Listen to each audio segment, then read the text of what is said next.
as we said, he is the one in a position to be just. We are not. We don't know what the other person really thought about when they did whatever it is that they did. We don't know what influenced them. We don't know what happened to them. We don't know how the enemy is oppressing them and how he used them to hurt us and to offend us. So we don't have access to any of that information. Sometimes we don't even know how the enemy is oppressing us, because sin, doing the wrong thing, the unhealthy thing, is blinding. So instead of trying to do God's part, which we cannot, instead, let's focus on doing our part and let's let God do his part.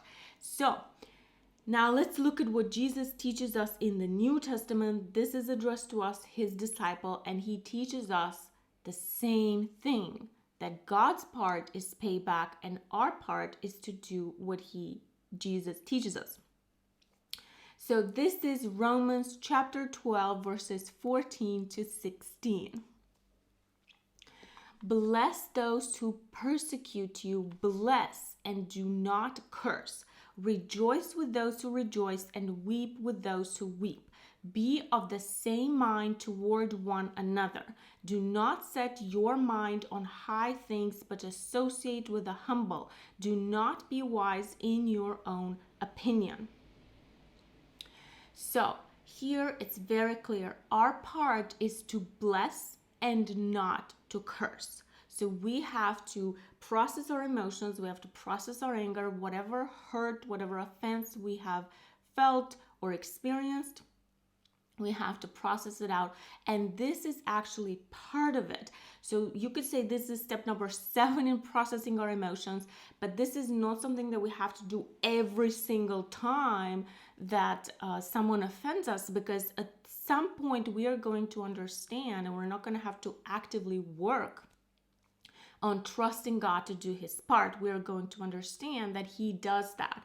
So in terms of the processing our emotions, this is step number 7. But once we understand this part, then it will just be natural in the future processing of our emotions. So Jesus is teaching us here that we need to let go of all the unhealthy things that we would be doing if we took action out of a place of anger.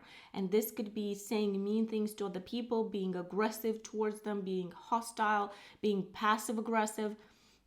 So all of these things, punishing other people for whatever it is that we think that they did or we think that they deserve, that is not our part, that is God's part. So we need to let go of this, because if we don't, then that is a sin. And then the enemy would have the opportunity and he will take it to oppress us through the sin. So our part is not to punish people, but to let God settle the account.